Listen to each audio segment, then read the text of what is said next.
Les événements actuels nous permettent de comprendre les événements anciens. Parce que les choses se répètent, bizarrement. Peut-être certains seront surpris de ma comparaison, mais la recherche d'une majorité relative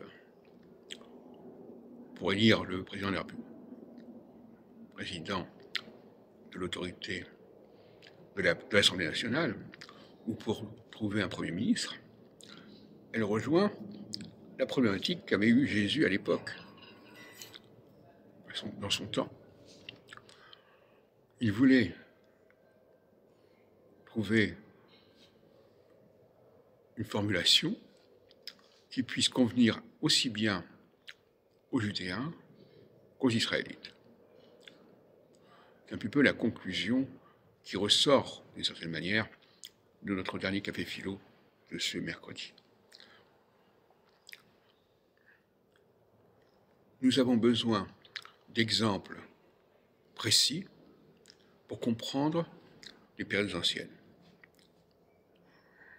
Dans ce sens, la recherche d'une majorité relative, non pas absolue, mais quel est le groupe qui obtient le plus de voix, c'est ça qui est important.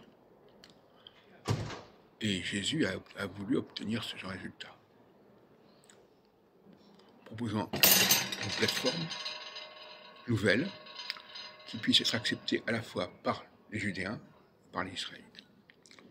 De la même façon que le Premier ministre à venir devra proposer d'une manière ou d'une autre une plateforme nouvelle, une proposition nouvelle, un pacte nouveau, une alliance nouvelle à différentes forces politiques. Je terminerai en disant que, de ce point de vue-là, l'élection de Yael Braun-Pivet en juillet dernier